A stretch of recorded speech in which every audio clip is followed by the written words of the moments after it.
God, it's been years. Yeah, the last time, I was telling her on the way over, the last time we actually hung out was whenever we were driving around Springfield. I was 16 and we were smoking cigars and listening to K-pop and Vampire Weekend. Cool. It was a good experience. Hello there, everybody. Welcome to Pickwick's Pence. This is my special guest, Mason Alexander Strange is what you're going by now, but Yes, that's accurate. yeah. Featured beer, Michelob Amberbach. You're a stout fan. I'm not, so I got a darker beer. I went that far. Stouts are hearty. Yeah. They fill you up. Yeah. See, It's a I don't want to. It's bringing back the breakfast beer. That's true. I had an uncle that went to Canada for various military reasons. Okay. And he always drank Michelob, so it also kind of makes me think of hippie Canadians, which is just fun. With the beard and the... Yeah, I feel like close to a hippie Canadian. The Canadian tuxedo would suit you well. The denim on the denim. Okay, yeah. Yeah, I actually, when in Alabama, just recently, received a denim jacket from a kid's grandmother. Wonderful. It's really good. Excellent. It makes me want to play blues guitar. Yeah. Every time I put it That's on. good. Normal dude, homegrown musician, singer, songwriter, satiating sweet tooth across Springfield at your job, at the donut place, Hertz Donuts. Well said. Yeah. Well said. And you just released an EP as well. Well, not just. This was almost a year ago. Oh, okay. Yeah. So it was the last thing that you produced, really. Yes. Gotcha. I'm waiting for my replacement motherboard to put out the second album. Cool. Everything is done with it except for 2 songs I think still need mastering. But This is Bell. Yeah, you guys know. Anyway. Yeah, waiting for that, and then that'll be the most recent thing. Yeah. Cool. So, I haven't actually given it a listen because I didn't know about it till just now. So, can you tell us a little bit about it? You said it was 5 tracks, right? Yes. So it's an EP. It's 5 tracks. It's mostly songs for people who drink too much and like to be sad. Oh, okay, yeah. But it's not country, so I don't know whatever genre that would be. Would you call it folk? Vaguely. Folk be appropriate? I feel like folk is just country that hasn't been popularized.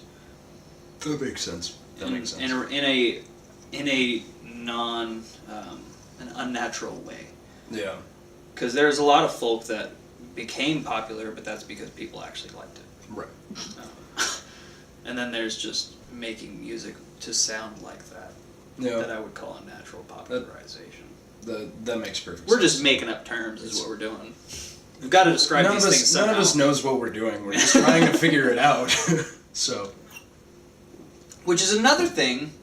So I feel like we are somewhat cut from the same cloth in a way. I feel like a lot of our thoughts and, I don't know, just where we have been have lined up in weird ways over time. I would agree. So what would you say lessons of life that you've learned that you... Really just don't be an asshole. That's good. Try to be as nice as you can to everybody that you possibly can, because you never know when you're gonna meet the guy who can get you a job at the best place in town or whatever. Yeah. It just happens randomly. Like the other day, a family came in and they remembered me from. You remember the park in Ozark, right? Mm-hmm. The Riverside Park. Yes. They remembered me from a day that I did nothing but sit in a tree, play my ukulele, and smoke cigarettes, and they were walking along. And this was back when they were first getting together, and they had a kid whenever they came in. I thought that was very cool. And they were like, "Oh, you played ukulele for us at the park that one time. That's amazing. How are you doing? Are you still playing music?" And I was like, "Yeah, I actually have a thing out. It's neat. Check it out. It's neat." Yeah. It's music. Yeah. Yeah. So how do you come at music? Like, what do you think about it? What is music for you, and then how do you create it? Okay, going for the big ones. Yeah. Absolutely. So music for me is an outlet and a little bit of a drug. Mm-hmm. It's necessary for me to at least play my guitar once a week, at the very, very least. Yeah. Because if I don't, my fingers get all weird. It feels like something's missing. As for creating it, you just kind of have to. You get out whatever emotion that's negative that you feel within you. If you don't like it, then just spit it out onto the paper. Yeah. Or if it's sad, use a lot of minors or diminished or whatever. It's happy, use majors. Make some fucking music. Yeah, gotcha. I don't know if I'm allowed to say that. But. This is YouTube. We can do whatever we want, except for say the W word, which is... We'll do a whole video on that one. That'll be fun. The W word. Yeah, we can't say it. I would tell you about it, but we can't say it or else they'll censor it with censorship. That's fun. Anyways. So, you say you get this, like, restlessness in your fingers. It sounds like the action of playing guitar, you've done it so much and your brain has wired itself to reward you. Yeah. And that's why you get that tingle. Yeah, because That's cool. It sucks. It's really cool. It sucks, but no, it doesn't. I wish I played guitar more. Well, it keeps me creating, but it's exhausting. Because having to create constantly in some form or another drains you totally, and I don't get out enough to recharge that. That said, you should definitely play guitar more. You said specifically that it was negative emotion that you can push out onto the page. Do you find yourself writing more negative music than you would say positive music? Yes, absolutely. Yeah. And it is entirely because it's the easiest catharsis. Yeah. To be able to put down exactly what I'm feeling and make other people feel it. Yeah. For a little while. Be like, hey, this is the thing that's happening. Well, just carry on. Something that I've noticed lately, so my emotions most often manifest themselves in frustration. Yeah.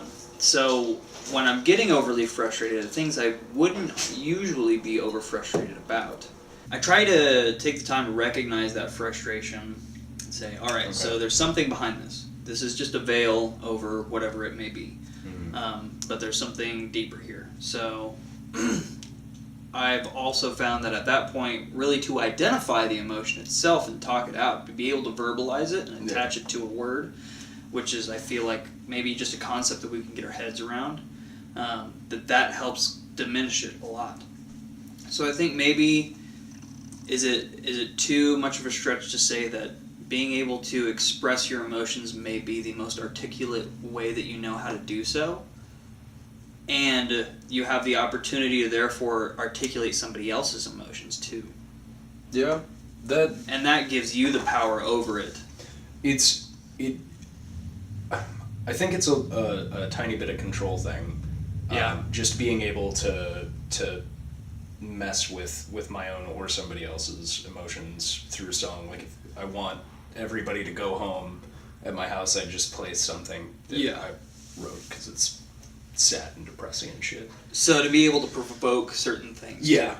Create different actions through music, and I've always loved the idea of bard in D&D, specifically being able to manipulate the physical world just by playing a particular set of notes or singing a few verses is something that I would really love to do in real life. Yeah.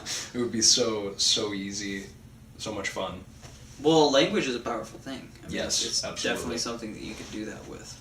It's one of the reasons The Lord of the Rings was so dang popular.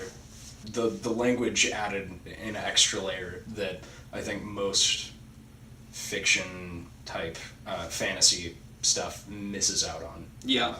It doesn't have the culture of it, I guess. There is a cultural background to Lord of the Rings. It's pretty interesting. And it's also simple enough to understand, too, because there's a lot of different... I mean, because we're human. And we have cultural differences and strife that has, unfortunately, outlasted several thousand years. But that's neither here nor there. We try. We try. Yeah. Again, none of us knows what we're doing. We're just trying to figure it out. What do you think about, because you're also someone I think who's been a truth seeker over time, and that's something that I would identify with as well. What do you think about truth? How do you find that? So we were discussing in the kitchen earlier, being completely selfish. Mm-hmm. If you allow yourself to understand the easiest way for you to get what you want is to be nice, then that's being as selfish as possible and simultaneously getting every possible result Yes. that you could want. Uh-huh. It's really simple Mm-hmm. to be happy. Don't be an ass. Yeah. That's life. I'm a salesman, so I've read some sales books, and one of my favorite ones is Go-Givers Sell More. Because usually it's go-getters, right? So it's people who are taking. But the point is to add value into other people's life first before you do anything. It doesn't matter where you are or what you're doing. If you add value into their life, then eventually you will be successful. Something that I feel about truth is that it's iterable over time. The thing that's most iterable that will always give you a positive outcome on your side and the side that maybe benefits your family so, as well as your community. Mm-hmm. Then do that again and again and again, you know, until it breaks, and then maybe reevaluate and adjust. But that's kind of the idea. Mm-hmm. But it is interesting that you say that too. The only philosophy class I ever took was Ethics 101 at Drury. Okay. And the professor actually co-wrote Ethics for Dummies, and that was the textbook for the class. It's wonderful. That's good. Yeah, Chris Panza, he was, definitely a professor that changed my life. But at the beginning of ethics class, he says, why do we even concern ourselves with this? Like, why does it even matter? Ethics. Why do we care about being ethical? And he's like, bottom line is, it pays off. Yeah. Like, it's worth it. So, yeah, to find the way to kind of maximize positive outcome for as much. I know that sounds very, very utilitarian, but I mean, it's the simplest way to live, and arguably the most effective way to live. Yeah, definitely. If you want to get things done, make sure you're taken care of, and then you have the ability to take care of everybody else. Exactly. Well, and that's another thing that we talk about sales a lot too, because there are plenty of days when you're not emotionally there. You don't have it in you to do what you need to do, because sales is it's a head game too. You have to be charismatic. Yeah. Know how to dance and around. Positive and topics. everything. Yeah. I was walking around Walmart playing the ukulele that you helped get me into. Yeah. With a hot dog in my pocket. If I remember correctly. I was not very high on the political food chain. Yeah. Really, in school. I didn't have any power whatsoever, really. And then when I was a junior, I started playing the ukulele in the halls of the high school. All of a sudden, I actually had some kind of gravitas when I was talking to people. Yeah. You were the guy with the ukulele. Yeah, so then that was cool, and I think a lot of the reason that I did it was, well, probably attention. But it was also because, I mean, you could really change someone's day. High school was just fucking brutal. Yes, it was. Oh my god. Ozark in particular, Ozark was bar none the worst experience just ever when it came to education, because you're too worried about getting your ass kicked or something along those lines than any of your studies. Easily. There's so much more than fucking the schoolwork. Yeah. There's a whole other head game that you have to play, and I didn't know anything about life. Like, I couldn't play that game. Music is a cheat code. Yeah, it really that's is. True. Everyone connects with music. It's a universal identifier. Mm-hmm.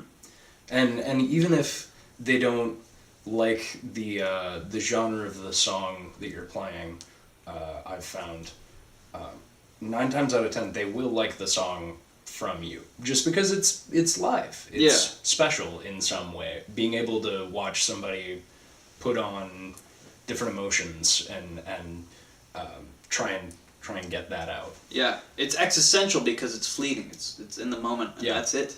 Mm-hmm. That's the only place it exists. You're not recording it. You're just listening to it. It's live. It's right there. Very intimate. Yeah. And I feel like the ukulele was just such an excellent instrument to do that with. It's portable. It's so happy sounding. Oh, and yeah. high school is so dreary. You're just terrified all the time and tired and cold and you need coffee but can't have any. Yeah. That's the most accurate representation. You can't buy it because you already spent all your money on lunch. Yeah. You can't do anything. It was... McDonald's won't give you more hours, so... I still kind of work at a high school job. Yeah? But it's... No, I mean, at least it's downtown. It's that's very true. Nice. That's very true. It's... You do deal with drunk people, though. Okay. I'm not gonna say it. I was at billiards once, and a gentleman who seemed to be having a fantastic time. Just the time of his life at the bar. He ordered a shot, and he took it, and then he proceeded to throw up all over the bar, and all over the floor. And this was at billiards, and I tipped those guys more. This guy was done. He was toast. That is it, bro. You have obviously exceeded your limit. Please just escort yourself out, kind of a deal. Go quietly. Ever since then, I have tipped them a lot more, though. So, every single time I go, I tip them just an extra $1, because it's like, man, people puke on you. I can't top that. I sell beds. Nobody pukes on me. I've had... Well, never mind. So what about the music that you listen to? In respect to what? Just my recently listened to? Sure, let's go recent. Them Crooked Vultures. It's a group with the lead singer of Queens of the Stone Age. I love Queens of the Stone Age. They're so fantastic. Dave Grohl is in it as well. What? It's Dave Grohl. There's 2 songs in particular that are fantastic off of the one album that they have. Well, it's New Fang and Nobody Loves Me and Neither Do I. And you're saying that there's one album, you said? Yes. Okay. So 10 songs, I think. I'm going to go ahead and listen to it. I'll put a link in the description to it. That sounds incredible. I mean, It's Dave wonderful.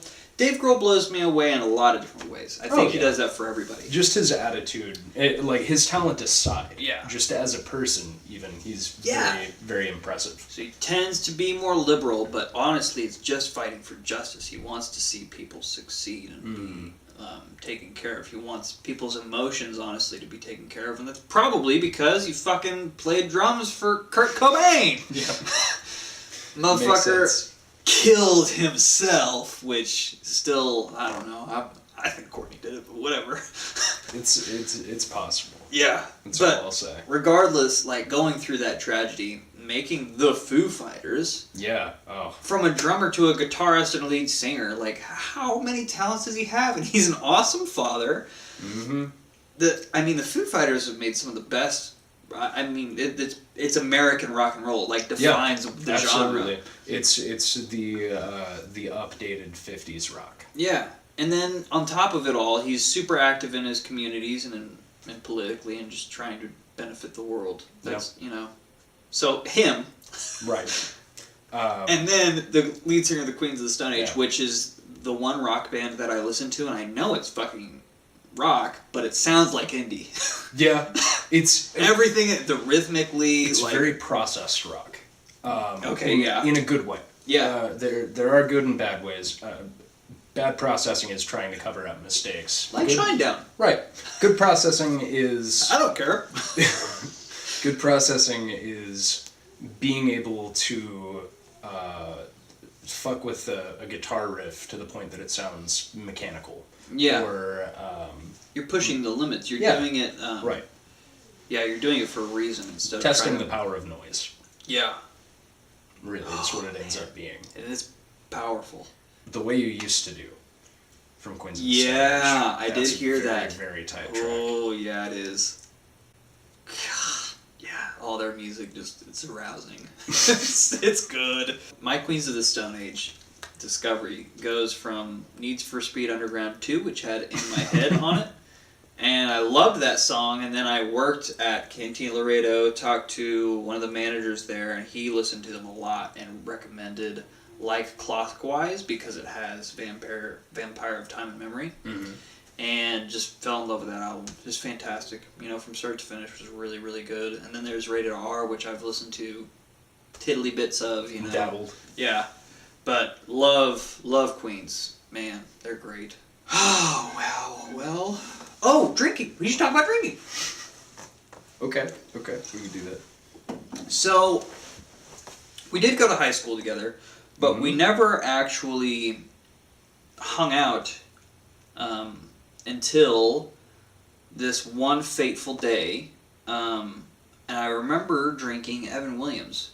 Yeah. And you remember this now.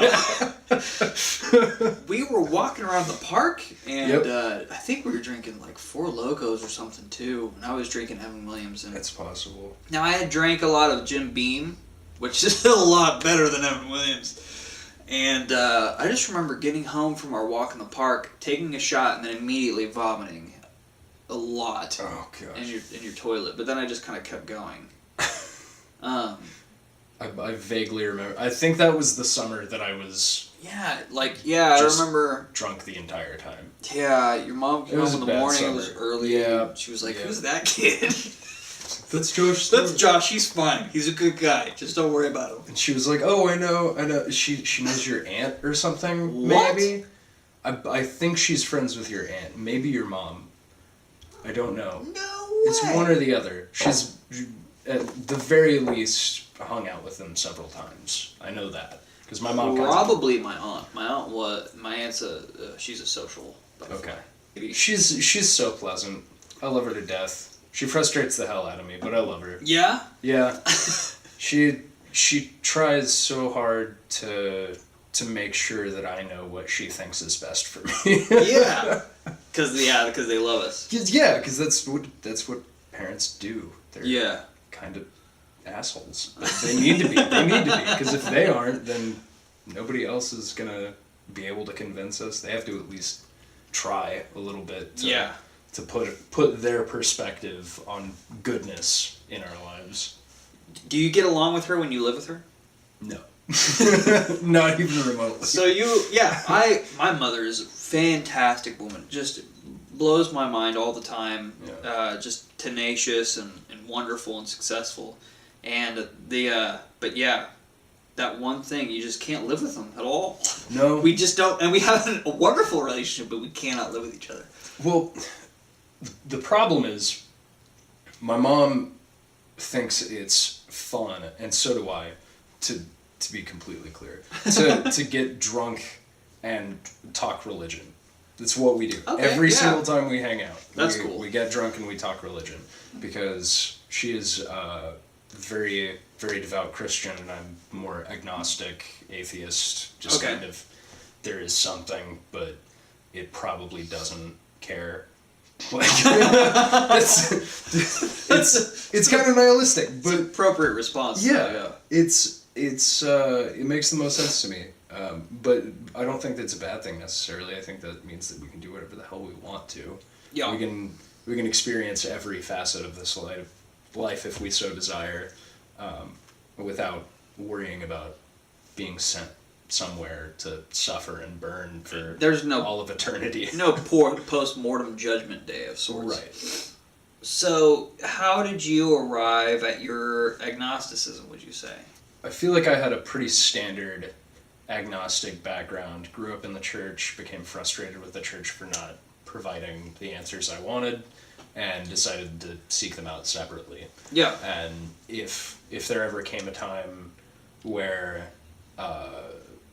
there was a proved thing that existed, like, shit, yeah, absolutely. If somebody came by and was like, Jesus is down the street with a joint and a bag of Cheetos, be like, all right, This sounds completely accurate. okay. This is This is okay. Let's check this out. Yeah. This Let's seems go like a talk swell about how to guy. be better people.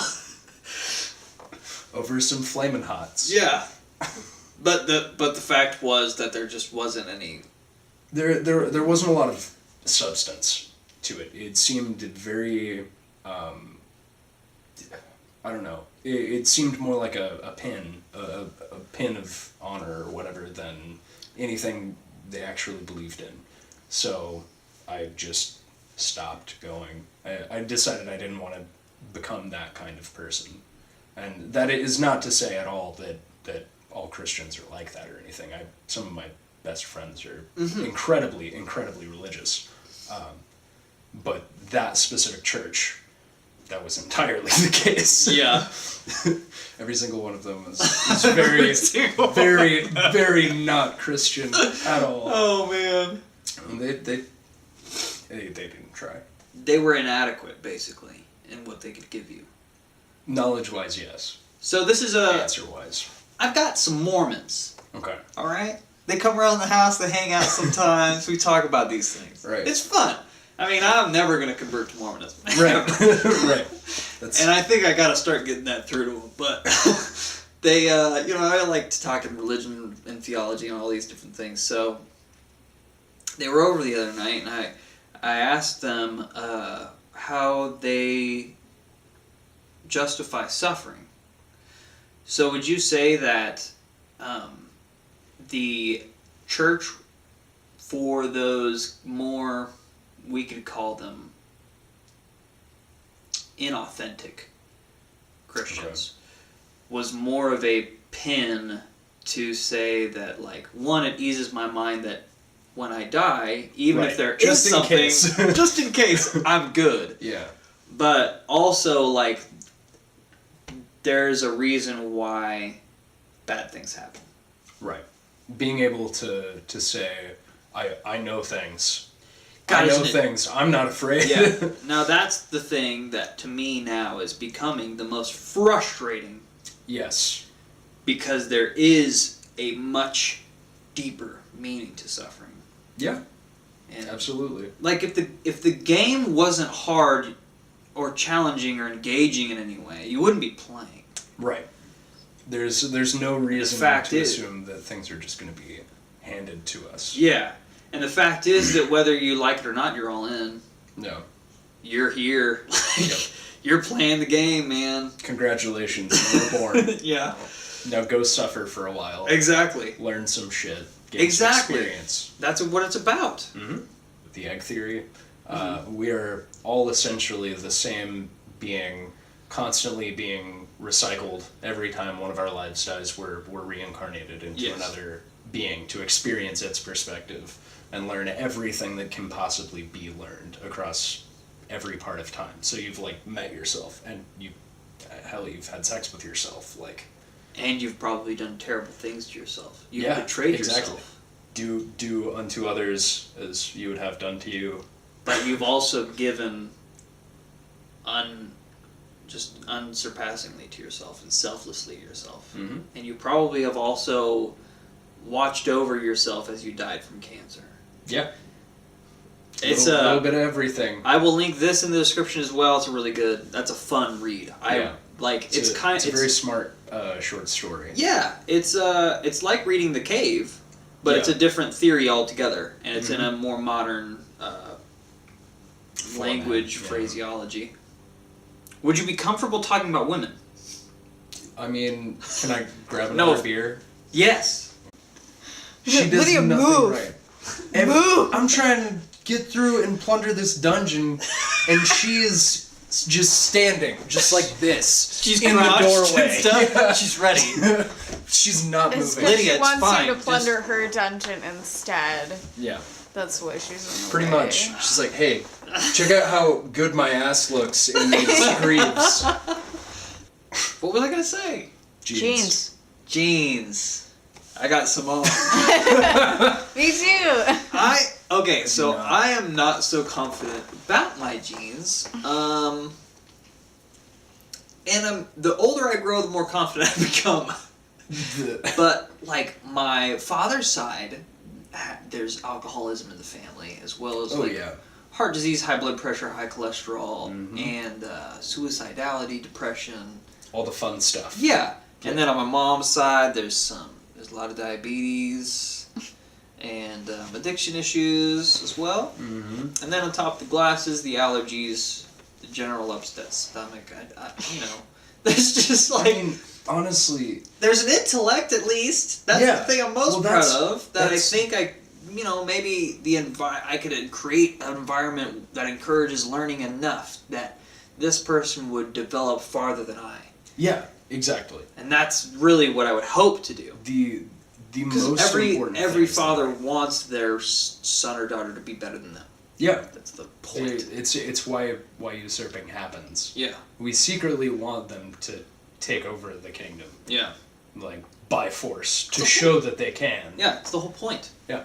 Typically, offspring will be smarter than their parents Yep. Good. as far as genes go. See, that's something that kind of terrifies me, honestly. Doesn't it though? Like I don't want to have to deal with the combination of Because you... me plus her brain. Yeah. Fucking in a tiny thing Just that them can as a, kill itself like that. Like a Yeah. teenager, that'd be really horrible. Because then they'd be like, The I know teenage years. everything! And Yeah. you're like, I know Google was important in your day, but we have whatever the new thing is. It tells us the sources Well, of everything. And that's when you have to Okay. approach that conversation of empirical truths and Yeah. these transcendental truths Yeah. that you only get through. It's what wisdom is what it is. Yeah. Because I am a giver. I feel such fulfillment from dissolving that personal ego and what that involves. I feel like people have told me that I'd be a good father, and I feel I'm at the point now where I think I might actually be good at it. I think I could probably do it. Yeah, knowing you personally, I would Thanks. say that's probably the I case. appreciate that. Yeah, absolutely. So, that being said, how do you envision yourself dealing with it has to be overwhelming emotion of having a child. I imagine that I would be bored far less often. Okay, that's a good start. So a good majority. You'll be tired as hell, I'm sure. Yeah, Yes. I mean, I'm already always tired as hell. Might as well, just a little bit more. Got to get used to it. Yeah. I think a pretty major part of what makes me me is I like to solve problems, and that's all what being a kid is about. Totally. It's figuring out the world. You're trying to be a detective in your own. It's like restarting Skyrim. Yeah, basically, it's another save file. Yeah. And you become the old man that helped you along the path or whatever. Yeah. Trying to not live vicariously, but really respawn and, be like, hey, this is all the stuff I learned in my life, what not to do and what to do. Yeah. Now go and forge your own path, but with the added benefit of my experience and knowledge and whatever else. Yeah. Whatever I can provide. Mm-hmm. Basically, it's, getting some added cheat codes instead of just spawning in the It's desert. the next iteration. Right. Yeah. I feel like I'll just cry all the time out of happiness. Honestly. Yeah. Like I feel like the moments will rapture me so that I won't even be able to function. Like Oh, I don't I know can't- I'm gonna cry. I can't wrap my mind around a son or daughter being born. I just can't do it. I had one very, very detailed dream. Oh yeah. Oh yeah. Daughter being born. That's all the detail I'm gonna go into. Yeah.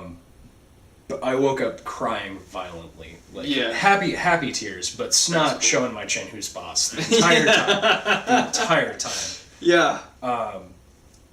Because it was that moment that I was like, yeah, like there is that moment in your life whenever you kind of decide, which of those people do I want to be? Do I want to say that I want to have kids, or like, Yeah.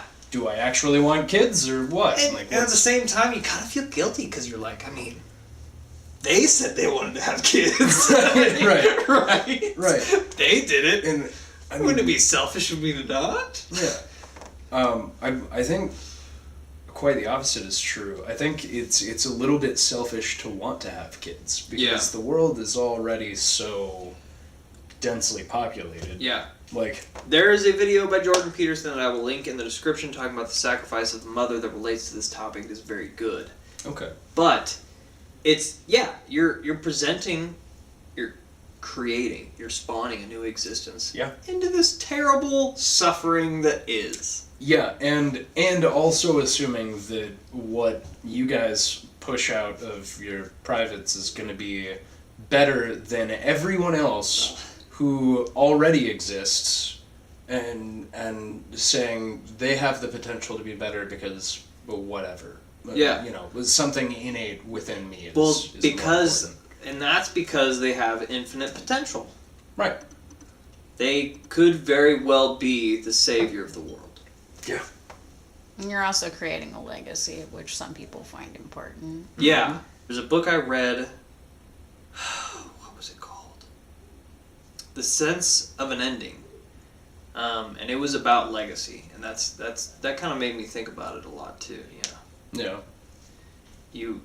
I think that's what made me think about that larger than life idea, because I feel like my grandfather was that in a lot of ways. Mm-hmm. To me, at least as a grandchild. No. Trying to teach you the ropes and. Yeah, just an existence that was not just his own. Like Right. it was part of mine, Yeah.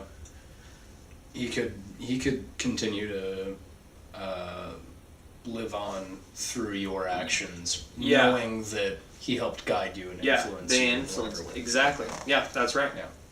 Thank you so much for coming on the show. I appreciate it. Also, I think it would be cool if we did like a song, if you played one of your tunes. Yeah, absolutely.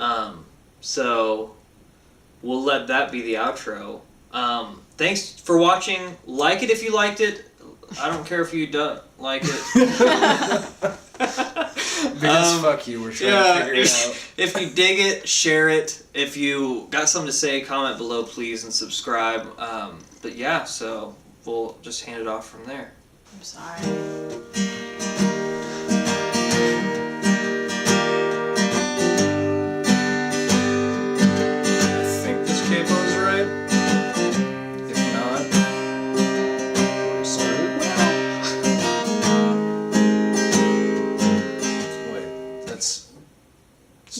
That's spring break. Yeah, I was like, okay, I guess I'll just sit here then.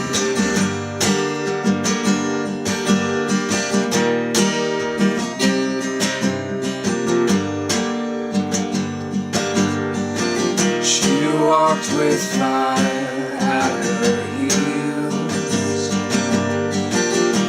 the scent of smoke on her knees. Wherever she goes, that's where I'll be. Whatever she wants, that's what I need.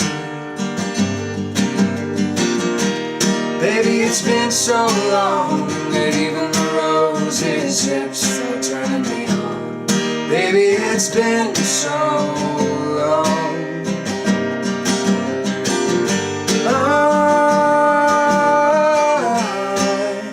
I want you. I want you.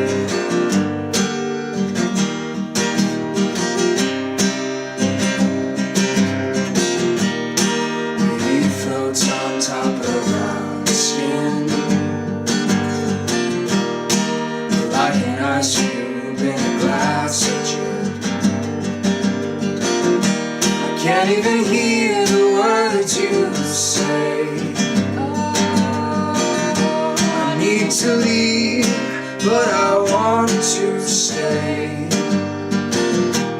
Baby, it's been so long that even the roses' hips are turning me on. Baby, it's been so long.